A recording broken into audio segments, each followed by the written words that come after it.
आप लोग उम्मीद है अच्छे होंगे और आज के वीडियो को भी एंजॉय करेंगे। हम लोग सीपीसी के सीरीज को कंटिन्यू करते हुए आ गए हैं अगले पड़ाव पे। आज इस लेक्चर में डिस्कस करने वाले हैं ऑर्डर 5 पे। इससे प्रीवियस वाले लेक्चर में हम लोगों ने ऑर्डर 1 से ऑर्डर 4 तक डिस्कस किए, जिसका लिंक डिस्क्रिप्शन बॉक्स में है। उस लिंक पे क्लिक करके आप उन चारों ऑर्डर को बड़े ध्यान से देखिए। और जो एपिसोड फर्स्ट है वो काफी इंपॉर्टेंट है, ये समझाने के लिए और ये समझने में आपको सहूलियत होगा इस बात से कि कैसे हम सीपीसी में इतने सारे ऑर्डर्स को याद कर सकते हैं और ऑर्डर के अंतर्गत आने वाले जो रूल्स हैं वो हमें याद कैसे होंगे, और कौन order judicial point of view से ऑर्डर के अंतर्गत आने वाले जो रूल्स हैं वो जुडिशियल पॉइंट ऑफ व्यू से कौन सा ऐसा रूल्स महत्वपूर्ण है। इन सभी बातों की जानकारी आपको मिलेगी एपिसोड फर्स्ट से। इन सभी लेक्चर का लिंक डिस्क्रिप्शन बॉक्स में है। उस लिंक पे क्लिक करके आप उन सभी लेक्चर को बड़े ध्यान से सुनिए। अगर आप बिगिनर हैं आपको बेनिफिट होगा, अगर आप जुडिशरी का तैयारी कर रहे हैं तो आपको और बेनिफिट होने वाला है। आज हम लोग डिस्कस करने वाले हैं ऑर्डर 5 पे। लेकिन ऑर्डर 5 पे आए उससे पहले आपको कुछ बताना है कि फेसबुक पे जुडिशियल एग्जाम प्रिपरेशन ग्रुप है। उस ग्रुप का लिंक डिस्क्रिप्शन बॉक्स में है। उस लिंक पे क्लिक करके आप उस ग्रुप से भी जुड़िए। लेक्चर को स्टार्ट करने से पहले अगर आप मेरे चैनल पे नए हैं तो जल्दी से झटपट नीचे दिए गए सब्सक्राइब बटन पे क्लिक कीजिए, चैनल को सब्सक्राइब कीजिए, बेल आइकन दबाइए ताकि आपको डेली लेक्चर मिल सके। अगर आपको कोई समस्या है लॉ से रिलेटेड तो आप कमेंट बॉक्स में कमेंट जरूर कीजिए। तो चलिए आते हैं आज के लेक्चर पे। तो सबसे पहले हम लोग कुछ सब्सटैंटिव प्रोविजन पे बात करेंगे समन का। तो जो सब्सटैंटिव पार्ट है समन को लेके, इसके लिए हमको सेक्शन जो देखना होता है सीपीसी का वह है सेक्शन 27। मूलतः सेक्शन 27 को ही देखना होता है और सेक्शन 27 को ऑर्डर 5 के साथ पढ़ना है। तो सबसे पहले सब्सटैंटिव प्रोविजन में जब हम लोग बात करेंगे तो हम लोग को यह समझना जरूरी है कि समन का मतलब होता है क्या। What do you mean by summon? क्योंकि जो शब्द समन है ना उसको डिफाइन नहीं किया गया है सिविल प्रोसीजर कोड में, तो हम लोग उसको लिटरली समझते हैं एक प्रकार का लीगल नोटिस है जो जारी होता है, इशू होता है कोर्ट के द्वारा। और ये इशू इसलिए होता है ताकि डिफेंडेंट को सूचित किया जा सके कि उसको कोर्ट में उपस्थित होना है, कैसे उपस्थित होना है, क्यों उपस्थित होना है, इस बातों से। तो आप कह सकते हैं समन क्या है, एक प्रकार का लीगल नोटिस है। अब आते हैं दूसरा पॉइंट पे जो है एक्सेप्शन के दृष्टिकोण से। देखिए जब भी सूट इंस्टीट्यूट होगा तो समन इश्यू होना आवश्यक है। अगर आप सेक्शन 27 को देखेंगे तो सेक्शन 27, अगर आप ऑर्डर 5 रूल 1 को देखिएगा तो भी आपको यही समझ में आएगा कि जैसे सूट इंस्टीट्यूट होता है, और सूट इंस्टीट्यूट होता कैसे है, by the presentation of plaint. तो जैसे सूट इंस्टीट्यूट हुआ उसके बाद समन का इश्यू होना आवश्यक है, मैंडेटरी है। लेकिन यहां पे ऐसे कौन से सर्कमस्टांसेस में डिफेंडेंट को समन इश्यू नहीं होगा even after the institution of suit? तो वह एक ही सर्कमस्टांसेस है जो है कि अगर defendant at the time of presentation of the plaint appear हो जाता है बिफोर कोर्ट और जो प्लेंटिफ का क्लेम है उसको एडमिट कर लेता है, तो ऐसे सर्कमस्टांसेस में डिफेंडेंट को समन इश्यू नहीं होगा। ये हो गया दूसरा पॉइंट। तीसरा पॉइंट आता है कंटेंट। अब समन में आखिर किन किन बातों का जिक्र होता है, तो हम लोग कंटेंट में हम लोग समन को लेकर अगर समझते हैं, कंटेंट के बारे में अगर बात करते हैं तो सबसे पहला यह होता है समन में जिक्र होना आवश्यक है कि जो समन डिफेंडेंट को इश्यू हुआ है उस समन में यह जिक्र होगा कि डिफेंडेंट को कैसे उपस्थित होना है बिफोर कोर्ट, अपेयर होना है बिफोर कोर्ट।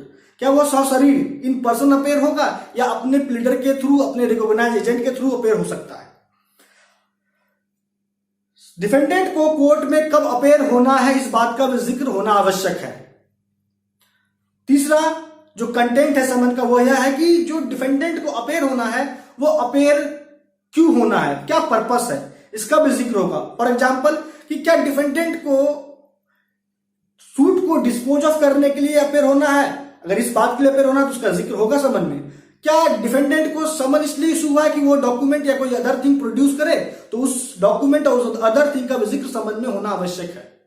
क्या समन डिफेंडेंट को इसलिए इशू हुआ है कि वो सेटल कर सके इशू, तो सेटलमेंट ऑफ इश्यूज का जो बात है वो भी समन में उसका जिक्र होना आवश्यक है। ये हो गया कंटेंट, समन का कंटेंट को लेकर प्रोविजन बातें।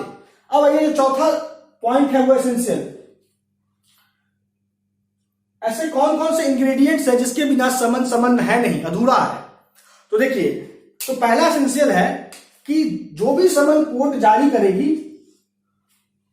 वो उस पर साइन होना आवश्यक है। पहला एसेंशियल कंडीशन क्या है? Summon must be sign by the जज या फिर उस ऑफिसर के द्वारा जिस ऑफिसर को अपॉइंट किया गया है जज के द्वारा।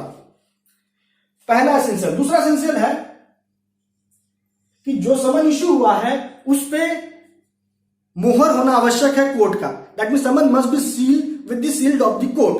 कोर्ट के मुहर से सील होना आवश्यक है समन पे। तो ये तो एसेंशियल है। तो एसेंशियल के दृष्टिकोण से ये होगी इतनी सारी बातों की जानकारी। तो ये तो हो गया सब्सटैंटिव प्रोविजन, और सेक्शन 27 इन्हीं बातों को गवर्न करता है। अब थोड़ा आगे बढ़ के हम लोग जाते हैं तो देखते हैं हम लोग सेक्शन 28 को भी। बात समन जो डिफेंडेंट को इश्यू हो रहा है, इसलिए सेक्शन 28 को भी देखना जरूरी हो जाता है। अब सेक्शन 28 के अकॉर्डिंग जो समन इश्यू होता है वो उस परिस्थिति में होता है जब डिफेंडेंट किसी अन्य स्टेट में रह रहा हो। तो ये अगर डिफेंडेंट कोर्ट जिस स्टेट में सिचुएट है उस स्टेट के छोड़ के कोई अन्य स्टेट में डिफेंडेंट रह रहा है, तो ऐसे सर्कमस्टांसेस में डिफेंडेंट को समन कैसे सर्व होगा, इसकी बात, इतनी बातों की जानकारी आपको अगर चाहिए तो वो मिलेगी आपको सेक्शन 28 से। अब आगे देखिए जो सेक्शन 29 है वो कहता है सर्विस ऑफ फॉरेन समन्स। देखिए, अगर फॉरेन समन का बात हो रहा है तो फॉरेन समन के सर्विस को लेके अगर आपको कोई प्रोविजन देखना है सीपीसी में तो वो है सेक्शन 29। तो सेक्शन 29 सब्सटैंटिव प्रोविजन है। तो फॉरेन समन का मतलब क्या? वह समन जो फॉरेन कोर्ट के द्वारा इश्यू होता है। अगर एक शब्द में समझना है फॉरेन कोर्ट को तो आप उस कोर्ट को फॉरेन कोर्ट कह सकते हैं जिस कोर्ट पे सीपीसी अप्लाई नहीं होता है। तो ऐसे कोर्ट के द्वारा जो समन इशू होगा उसको जो प्रोविजन गवर्न करेगी वो है सेक्शन 29। तो ये तो हो गया कुछ सब्सटैंटिव प्रोविजन समन को लेके। अब आते हैं कुछ प्रोसीड्यूरल प्रोविजंस पे। ऑर्डर 5 का जो रूल 1 है वो क्या कहता है कि जैसे रूल 1 पे हम लोग पहले बात करते हैं और ये इंपॉर्टेंट है। रूल 1 कहता है कि जब सूट इंस्टीट्यूट हुआ, सूट इंस्टीट्यूट होने के बाद ही समन का इश्यू होना आवश्यक है। अब समन जो इश्यू होगा डिफेंडेंट को क्यों इश्यू होगा? ताकि वह अपना रिटन स्टेटमेंट अगर कुछ है उसके पास अपने डिफेंस में तो वो प्रोड्यूस करे। दूसरा कि जो क्लेम है प्लेंटिफ का उस क्लेम को लेके आंसर करे डिफेंडेंट। और डिफेंडेंट जो अपना रिटन स्टेटमेंट फाइल करेगा वो का कितना टाइम पीरियड के विद इन फाइल करना है उसको? विद इन 30 डे, 30 दिन के भीतर, 30 दिन के भीतर रिटन स्टेटमेंट फाइल करना है डिफेंडेंट को अपने डिफेंस के संबंध में। और ये 30 दिन कब से? जिस डेट को समन सर्व्ड हुआ है, जिस डेट को सर्विस हुआ है समन का डिफेंडेंट को, उस डेट से। तो ये हो गया सब रूल 1 के अकॉर्डिंग, रूल 1 का। अब सब रूल 1 में 2 प्रोविजो है। पहला प्रोविजो कहता है कि कब डिफेंडेंट को समन इशू नहीं होगा, जो हम लोग ऑलरेडी डिस्कस किए हैं एक्सेप्शन के केस में। और जो दूसरा प्रोविजो है वो यह कहता है कि अगर मान लीजिए 30 दिन के भीतर defendant WS written statement file नहीं कर सका तो यहां पे for reason to be recorded by the court in writing इस 30 दिन के पीरियड को एक्सटेंड किया जा सकता है 90 दिन के लिए। 90 दिन कब से? From the date of service of summons on the defendant. जिस डेट को डिफेंडेंट को समन सर्व हुआ है उस डेट से 90 दिन। और ये 90 दिन में 30 दिन ऑलरेडी इंक्लूडेड होगा क्योंकि वो 30 दिन के भीतर समन सर्व नहीं कर पाया था, इसलिए टाइम पीरियड एक्सटेंड हुआ है और ये फर्दर एक्सटेंड होगा तो 90 दिन तक। अब यहां जो इंपॉर्टेंट पॉइंट समझने वाली है वो यह है कि जो सेकंड प्रोविजो है सब रूल 1 ऑफ रूल 1 ऑर्डर 5, इसमें 2018 में संशोधन हुआ और जो 90 दिन का जो टाइम लिमिट है उसको बढ़ा दिया गया, कर दिया गया 120 दिन। लेकिन ये जो 2018 में संशोधन हुआ, इसके पहले एक इंपॉर्टेंट जजमेंट आया सुप्रीम कोर्ट का, जिसमें यह कहा गया था कि जो प्रोविजन है ऑर्डर 5 रूल 1 में, वो डायरेक्टरी इन नेचर है, मैंडेटरी इन नेचर नहीं है।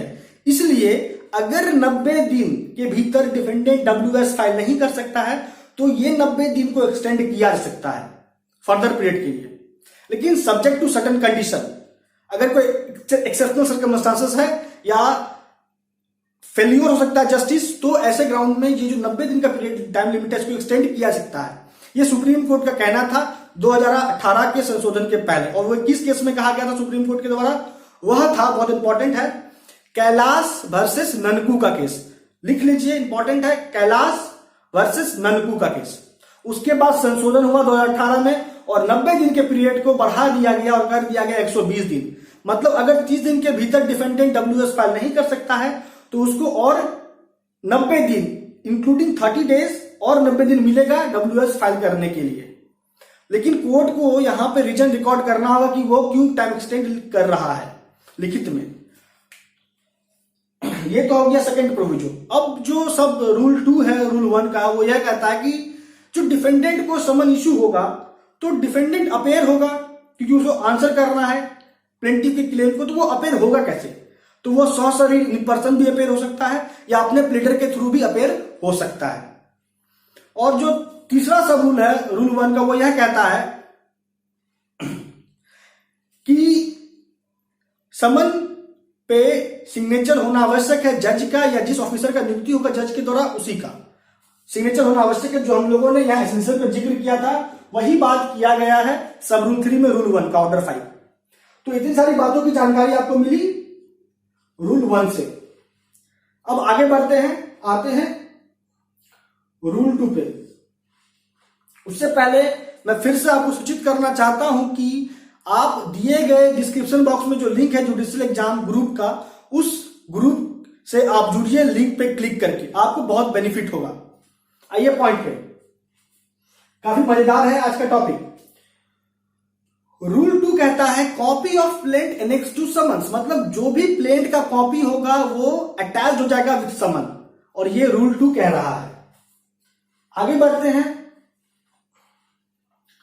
आगे कहता है कि कोर्ट निर्देश, रूल 3 कह रहा है कि कोर्ट, आप बड़े ध्यान से सुनिए, बहुत इंपॉर्टेंट है। अगर आप बातों को ध्यान से सुन लेते हैं और अपने पास बेयर एक्ट भी रखते हैं CPC का, टेक्स्ट बुक रखते हैं तो और अच्छा, बेयर एक्ट भी रखते हैं तो आपको बात समझने में इतना आसानी हो जाएगा कि आप आसानी से अपने माइंड में बात को सेट कर लीजिएगा। इसलिए अपने पास टेक्स्ट बुक जरूर रखिए।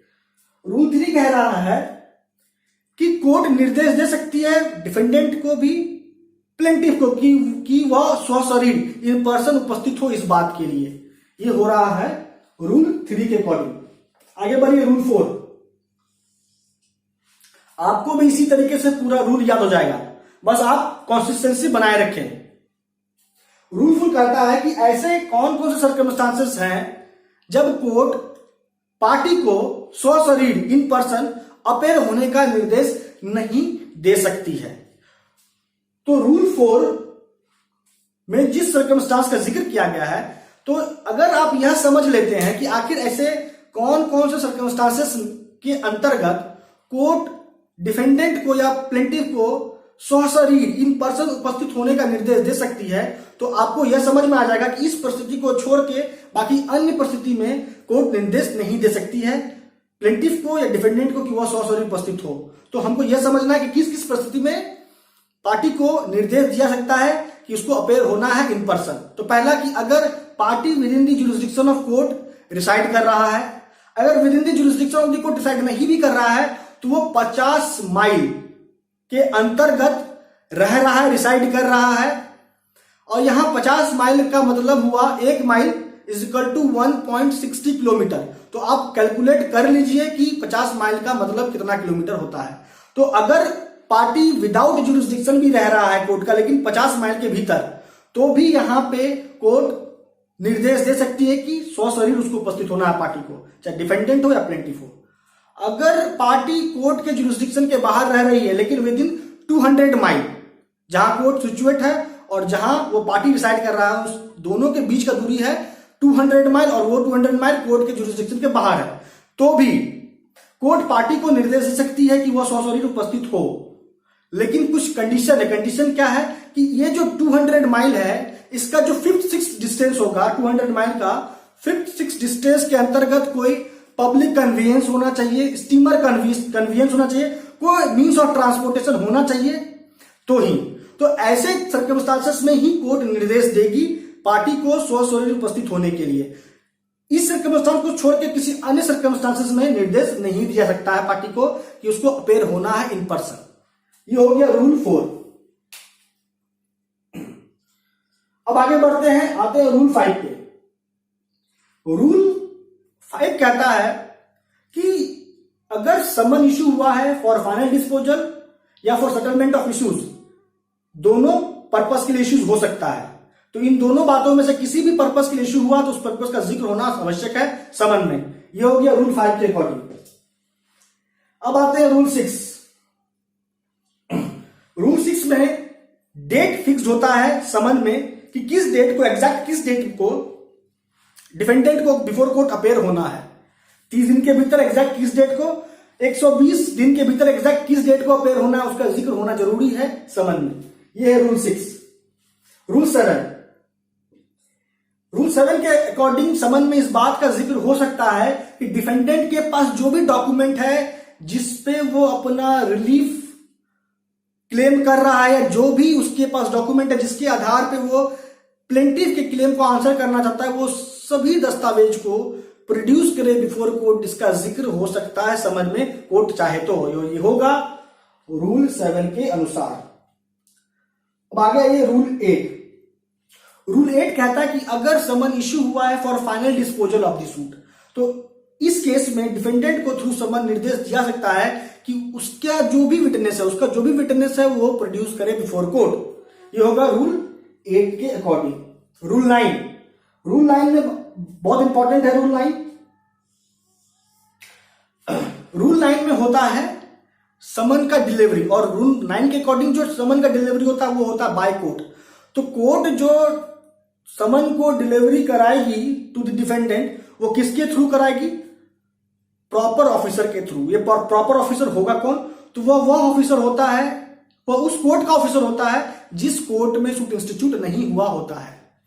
कब? जब डिफेंडेंट कोर्ट के जुरिस्डिक्शन के अंतर्गत रह रहा है, या डिफेंडेंट का जो एजेंट है वो कोर्ट के जुरिस्डिक्शन के अंतर्गत। कौन सा कोर्ट? जिस कोर्ट में सूट इंस्टीट्यूट हुआ है वह कोर्ट। और यहां पे जो प्रॉपर ऑफिसर है वो सर्विस कैसे करेगा समन का? बाय कुरियर, ठीक है, या जो भी मीन्स एंड मोड प्रोवाइड होगा उस मीन्स एंड मोड के अकॉर्डिंग सर्विस होगा समन का। अब देखिए जब आगे बढ़िएगा रूल 9 में, तो और भी बहुत सारे मोड बताए गए हैं कि इस मोड के थ्रू सर्विस हो सकता है समन का। जैसे रजिस्टर्ड पोस्ट के थ्रू हो सकता है, फैक्स मैसेज के थ्रू हो सकता है, इलेक्ट्रॉनिक मेल के थ्रू सर्विस हो सकता है। तो ये सब मीन्स एंड मोड है जिसके थ्रू सर्विस हो सकता है समन का बाय कोर्ट। और जो इंपॉर्टेंट है कि जो सर्विस होगा समन्स का टू डिफेंडेंट, ये किसके एक्सपेंस में होगा? At the expense of plaintiff. ये हो गया रूल 9 का प्रोविजन। अब आगे बढ़िए रूल 9A पे आइए। रूल 9A कहता है कि समन प्लेंटिफ को ही दे दिया जा सकता है, प्लेंटिफ के एप्लीकेशन पे सर्विस करने के लिए समन डिफेंडेंट को, रूल 9 के अकॉर्डिंग। रूल 10 में है मोड ऑफ सर्विस। किस मोड में समन का सर्विस होगा डिफेंडेंट को वह बताया गया रूल 10 में। तो डिलीवरी या टेंडरिंग करके एक कॉपी समन का डिफेंडेंट को हो सकता है, समन सब। ये हो गया मोड ऑफ सर्विस का कॉन्सेप्ट रूल 10। अब आता है रूल 11। रूल 11 में होता है कि अगर एक से अधिक डिफेंडेंट है तो सभी डिफेंडेंट को समन सब होना आवश्यक है, ठीक है, service on several defendant, rule 11। अब आता है रूल 12। रूल 12 कहता है कि अगर संभव हो तो सर्विस जो होगा समन का वो डिफेंडेंट को ही होना आवश्यक है इन पर्सन, सशरीर। अगर नहीं पॉसिबल है तो उसके एजेंट को होगा। ये हो गया रूल 12। रूल 13। रूल 13 कहता है कि यहां रूल 13 के अकॉर्डिंग सर्विस हो रहा है समन का डिफेंडेंट के एजेंट को, उस एजेंट को जिसके थ्रू डिफेंडेंट अपना बिजनेस कैरी ऑन करता है। रूल 14 में भी समन जो शब्द हो रहा है वो हो रहा है डिफेंडेंट की एजेंट को, वो और यहां पे वह एजेंट है जो इंचार्ज है सूट का डिफेंडेंट के बिहाफ पे। 15 के अकॉर्डिंग, रूल 15 के अकॉर्डिंग जो समन होता है, सर्विस जो होता है समन का, वो होता है डिफेंडेंट के किसी भी फैमिली मेंबर को सर्विस समन का। रूल 15 के अकॉर्डिंग अगर डिफेंडेंट को सर्विस नहीं हो पा रहा है, डिफेंडेंट का कोई एजेंट नहीं है, तो ही फैमिली मेंबर को होगा समन का सर्विस डिफेंडेंट के बिहाफ पे, रूल 15 के अकॉर्डिंग। रूल 16 कहता है जो भी व्यक्ति को समन सर्व हुआ है उसको एक्नॉलेज करना होगा कि हां उसने समन प्राप्त किया है। डिफेंडेंट अगर को हुआ तो डिफेंडेंट को एक्नॉलेज करना होगा कि उसको समन हो चुका है, मिल चुका है, या फिर किसी अन्य व्यक्ति को हो रहा है डिफेंडेंट के बिहाफ पे, तो उस व्यक्ति को यह एक्नॉलेज करना होगा कि उसने समन प्राप्त किया है डिफेंडेंट के बिहाफ पे। रूल 17 कहता है, देखिए किस तरीके से सीक्वेंस में पूरा याद हो रहा है ना, तो आपको भी पूरा याद हो जाएगा। बस आप बात को समझिए, कॉन्सेप्ट को समझिए, आपको भी पूरा एकदम कंठस्थ हो जाएगा पूरा रूल। आते हैं रूल 17 पे। रूल 17 कहता है कि अगर मान लीजिए डिफेंडेंट मिल नहीं रहा है या डिफेंडेंट रिफ्यूज कर रहा है समन को एक्सेप्ट करने से, तो फिर समन कैसे सर्व होगा, सर्विस कैसे होगा समन का, यह बताया गया है रूल 17 में। तो उसका जो समन का जो एक कॉपी है एफिक्स हो जाएगा, चिपका दिया जाएगा उस जगह पे जहां पे डिफेंडेंट ऑर्डिनरली रिसाइड करता है, और एक कॉपी चिपका दिया जाएगा, एफिक्स कर दिया जाएगा समन का कोर्ट हाउस के बाहर, ताकि डिफेंडेंट को जानकारी हो सके कि उसको समन इश्यू हुआ है। अब आते हैं रूल 18 पे। रूल 18 कहता है इंडोर्समेंट होगा time on manner of service of summon का, मतलब किस टाइम और किस मैनर में समन सर्व हुआ है इसका जिक्र होना जरूरी है सर्विंग ऑफिसर के द्वारा। यह होगा रूल 18 के अकॉर्डिंग। रूल 19 में क्या होता है कि सर्विस और नॉन सर्विस को लेके सर्विंग ऑफिसर का एग्जामिनेशन होता है बाय कोर्ट, और ये होता है रूल 19 के अकॉर्डिंग। रूल